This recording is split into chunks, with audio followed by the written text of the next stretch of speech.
안녕하세요. 법률 문제로 고민에 빠지신 분들에게 정확한 정보를 제공하여 현명한 선택을 하도록 도와드리는 소송 가이드입니다. 인터넷이 과거와는 다르게 빠른 속도로 발전하게 되면서 온라인상의 범법 행위가 날이 갈수록 늘어나는 상황입니다. 범죄 발생의 빈도는 급격하게 늘어나고 있지만 그에 상응하는 처벌의 개정이나 적용이 빠르게 따라오지 못하는 상황에서 법에 구멍이 발생하게 되는데요. 이런 법의 오류는 피해를 입은 사람에게도 막심한 손해를 끼칠 수 있고 잘못을 저지른 사람에게도 불리한 상황을 만들 여지가 있어 확실하게 알고 넘어갈 필요가 있답니다.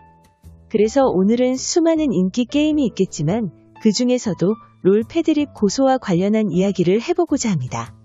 정보통신망 이용 촉진 및 정보보호 등에 관한 법률에서 명시하고 있듯이 온라인에서 일어나는 명예훼손은 제70조의 처벌 규정에 따라서 징역형으로 3년 이하의 벌을 받거나 3천만 원 아래의 벌금형에 처할 수 있답니다. 이는 다른 사람을 비방하려는 의도를 가지고 정보통신망을 활용해 특정 사실을 공공연하게 드러내어 명예를 훼손한 사람에게 적용됩니다. 그런데 사이버 모욕죄로서의 처벌은 정확하게 규정되어 있지 않습니다. 인터넷에서 누군가에게 모욕을 받았어도 그것이 사이버 사건으로 넘어가는 게 아니라 형법상의 모욕과 관련하여 처벌이 진행됩니다. 그렇다면 모욕죄로 처벌이 내려지는 상황이 정확히 어떤 것에 기준을 두고 있는지 궁금하실 겁니다. 우선 세 가지의 요소를 생각하여야 한답니다. 첫 번째로는 공연성, 두 번째는 피해자 특정성, 세 번째로 모욕성인데요.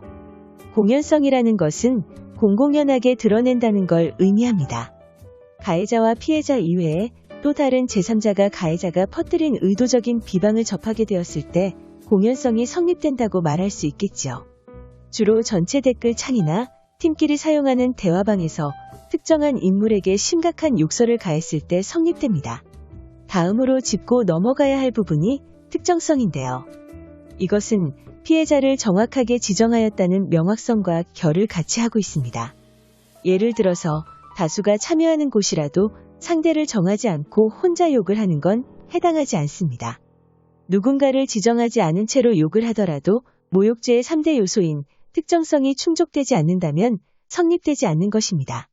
그렇다고 해서 의도적으로 대상을 숨기고 지속해서 욕설을 가하는 건 또 다른 처벌이 이뤄질 소지가 있기에 무의식적으로도 그런 행동을 하지 않도록 자제하는 것이 좋을 듯합니다. 마지막으로 말씀드릴 것은 모욕성입니다. 패드립처럼 부모와 관련된 욕을 하거나 보편적으로 모욕적인 표현이라고 여길 만큼의 내용이 있어야 한다는 점입니다.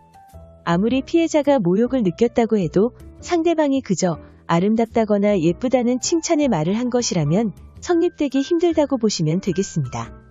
다만 인터넷을 통해서 사실이 아님에도 그 사람의 사회적인 평판과 이미지에 큰 피해를 주는 경멸의 언어를 사용한다면 명예훼손과 모욕성이 모두 적용될 가능성이 큽니다. 이제는 예시를 통해 모욕죄 혐의를 받았을 때 어떻게 대처해야 할지 알려드리도록 하겠습니다. A씨는 게임을 하던 도중에 특정 인물의 실수로 인해서 3판 연속으로 패하는 결과를 보았습니다. 평소에 게임을 하면서 승률에 유난히도 예민했던 탓에 화가 잔뜩 났고 팀원들과 대화를 나누는 곳에서 실수를 연발하던 B씨에게 실력에 대한 비판을 쏟아부었습니다. 이때 A씨가 이런 식으로 할 거면 함께 팀을 하지 못하겠다 라는 뉘앙스의 말을 하였고 공공적인 장소에서 비난받았다고 생각한 B씨는 A씨에게 모욕받았다는 이유로 고소하게 됩니다. 게임을 하다가 실제로 고소당하는 경험이 처음이었던 탓에 A씨도 무척이나 당황할 수밖에 없었고 자신이 비난에 가까운 비판을 가했다는 것이 명확한 사실이기 때문에 불안한 마음으로 빠르게 변호사의 도움을 요청하였습니다. 그 결과 사건의 정확한 정황과 그 당시 A와 B의 행동을 명확하게 기록하여 A씨에게는 모욕적인 표현을 사용한 적이 단 한 번도 없음을 밝혀낼 수 있었습니다. 상대방의 주관적인 판단, 팀 대화방이라는 공공연한 장소에서 비난받았다는 생각으로 벌어진 우발 사건이었고 결과적으로 혐의를 벗어 처벌을 면할 수 있었습니다. 이처럼 한순간에 욱하는 마음에 혹은 인터넷이라는 익명성 때문에 실수를 하여 이에 따른 처벌의 위기가 갑자기 찾아올 수 있습니다. 하지만 법을 알고 정확하게 대처한다면 얼마든지 위기의 상황이 닥치더라도 벗어날 수 있습니다. 혹시나 앞서 말씀드린 예처럼 의도치 않게 사건에 휘말리게 되었다면 그 즉시 법조인에게 도움을 요청하여 신속하게 해결하시기를 바랍니다. 소송 가이드는 법률적으로 문제가 될 수 있는 부분에 관해 상세히 설명을 드리고 그 해결책에 관하여 근거 법령 및 관련 법령을 제시하는 길잡이를 해드립니다. 항상 노력하는 자세로 의뢰인의 이익을 최우선하는 모습을 보여드리겠습니다. 그 밖에 더 많은 정보는 네이버 소송 가이드 카페로 오시면 확인하실 수 있습니다. 내용이 마음에 드셨다면 구독과 좋아요, 알람 설정 부탁드립니다. 더 좋은 내용으로 찾아오겠습니다. 감사합니다.